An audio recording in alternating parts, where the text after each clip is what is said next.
ஸ்ரீலங்காவிலேருந்து நம்ம நிஸ்ரி தம்பி வட்டிலாப்பம் கொண்டு வந்திருக்காரு. பெரிய ஒரு கொட்டி தான்.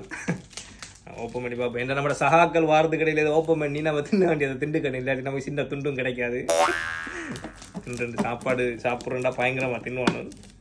இந்த பெக்கிங் வந்து இவர் பெக் பண்ணிக்கிறத பார்த்தா அது ஓப்பன் பண்ணுற மாதிரி பெக் பண்ணலையே, அப்படியே அவங்க மியூசியத்தில் வைக்கிறதுக்கு பெக் பண்ண அப்படி இருக்கு. அவசரமாக கட் பண்ணி நம்மளோட வயிறு ஃபுல்லாக ஆகிற அளவுக்கு சாப்பிட்டுக்கணும். ஏன்டா சகாக்கள் வந்தால் நமக்கு கிடைக்காது. கடும் பேக்கிங். அப்போ நாட்டுக்கு போகும்போது கத்தாரிலேருந்து இது ஃபுல்லாக சாக்லேட் வாங்கிட்டு போனார் இந்த குவாலிட்டி ஸ்ட்ரீட்டில். அப்படியே வரக்குள்ள அதே பொட்டை கொண்டு வந்திருக்காரு. வட்டிலாம் பசி கேக் போனாரு. கட் பண்ணால் தான் தெரியும் வட்டிலாம் எப்படி இருக்குன்னு உள்ளுக்கு சேப்பா. என்னதான் கத்தாரில் நம்ம கடையில் வாங்கி சாப்பிட்டாலும் நாட்டில் செய்கிற அந்த டேஸ்ட் ஒன்று வராது. வட்டிலப்பம் கித்துலா கித்துல் போட்டு செஞ்சதா? கித்துல் வாசம் மட்டும் தான் வருது. நீ ஸ்ரீலங்காவில் கித்துல் போட்டு தானே செய்கிறேன்.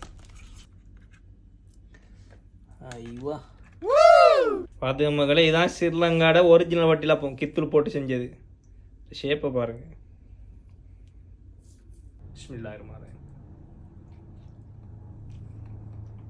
கித்துல் தான். கித்துல் பானி வடி. நாம சாப்பிட்டு மிச்சம் தான் நண்பர்களுக்கு.